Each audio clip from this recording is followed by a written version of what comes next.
Forestil dig, hvis du sad fredsfuldt derhjemme. Du ser måske fjernsyn eller spiser aftensmad med din familie, griner og nyder hinandens selskab. Du føler dig glad, du har det godt, du føler dig sikkert, og du føler kærlighed. Forestil dig så, at telefonen ringer. Det er et familiemedlem på den anden side. Forlad dit hjem. Nu, gå ud og løb. Tag ikke noget med dig. Bare løb og red dig selv. Red din familie. Du spørger i panik, hvorfor og hvad der er sket. De kommer, svarer personen. Du har 10 timer til at forlade dit hus. Ellers vil de skære dit og dine børns hoveder af. Løb nu.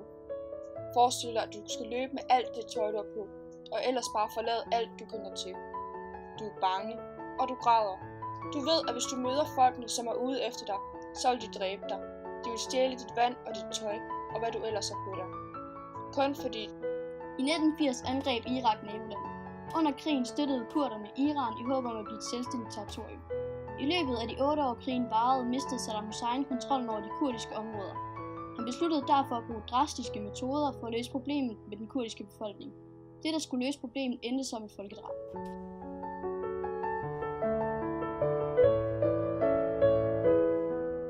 I 1988 udførte Saddam Hussein diktatorisk regime et planlagt folkedrab på Iraks kurdere, som er folk, der er tilhørende i områder af Tyrkiet, Iran, Irak, Syrien, Armenien, som det sammen udgør Kurdistan.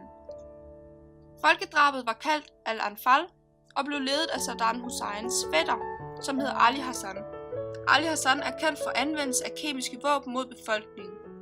Mere end 80.000 kurder blev dræbt, og op imod 1 million mennesker blev drevet væk fra deres hjem, og flere tusinde kurdiske landsbyer blev revet ned. Formålet ved folkedrabet var at affolke de kurdiske områder i Irak. Det mest kendte angreb mod kurderne under folkedrabet i Irak er giftangrebet på den kurdiske by Halabja i marts 1988. Området omkring Halabja havde i 1987 været udsat for angreb fra irakiske styrker, og mange af de landsbyer, der lå omkring, var blevet ødelagt af irakiske bulldozere.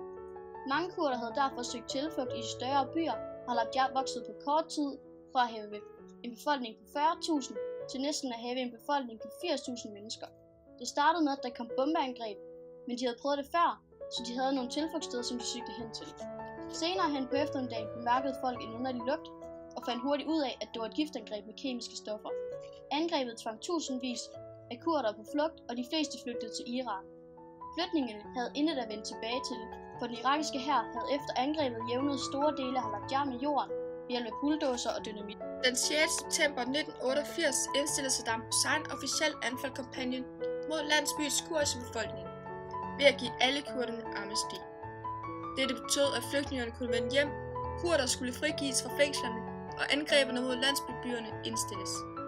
I realiteten fik de færreste dog lov til at vende helt hjem til deres oprindelige hjemby, og ødelæggelse på landsbyer og tvangsflytninger af kurderne fortsatte, dog i væsentligt mindre omfang. Saddam Hussein blev væltet i forbindelse med Irakkrigen i 2003, taget til fange af nogle amerikanske soldater. Efter en rimelig kaotisk retssag blev han den 5. november 2006 dømt til døden. Den 30. december 2006 blev Saddam Hussein hængt. Umiddelbart efter krigen blev Irak sat under amerikansk administration, men den 28. juni 2004 overlod magten i Irak til en irakisk overgangsregering, som blandt andet fik til opgave at afholde de første frie valg i Irak i mere end 50 år.